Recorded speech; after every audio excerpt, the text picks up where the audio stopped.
September is National Neonatal Intensive Care Awareness Month. Between 10 and 15% of babies born in the U.S. require special care in the NICU. All new tonight at 6, 5 News reporter Rachel Williams talked with a Springdale mom who spent more than 100 days in the NICU.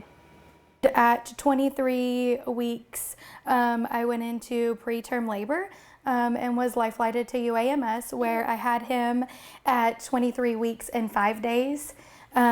Resulting in him being placed in the NICU on a ventilator. Samantha Christiansen said baby Oliver was born at 1 pound, 4 ounces, 12 inches long, and spent nearly 4 months in the NICU with her sister by her side. For 116 days total, so we actually got to come home the day after his due date, which honestly for a 23-weeker is really phenomenal.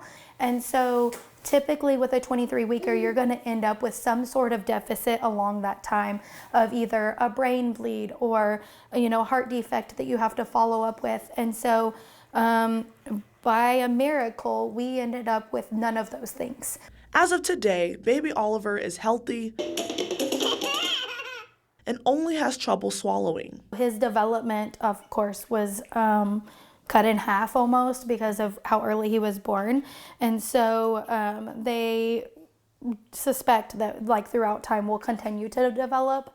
And then hopefully at one point we will be able to get off those thickened liquids eventually. Her sister Kim Christiansen is a neonatal nurse at Willow Creek and says when a baby is born preterm, they normally will stay in the NICU until their due date. With the really little ones, especially under 28 weeks, hey, it's probably going to be longer than that, but it won't be any sooner. So at least you have that line of being it's not going to be before this, and then it kind of helps you put a timeline on things. For 116 days, the sisters were at UAMS in Little Rock. While in the NICU, Samantha noticed the majority of families in the NICU were not from Little Rock. They were from 3 and 4 hours south of Little Rock, even Jonesboro. There's a lot of families that get flown to that area just because it's the highest level of NICU in, is Little Rock. Maternal health care in Arkansas is ranked among the worst in the country, with families traveling to Little Rock to stay in the NICU sheds a light on the need for a higher level of care across the natural state. It takes more time and more therapy and things like that to get to where your caretakers are capable of caring for those babies at home. Because honestly, the consequences of prematurity can be pretty devastating and require a lot of at-home care. It can be a lot, especially like you're saying, rural, small town areas where maybe they don't have the medical education or the resources to do that. In Springdale, Good job.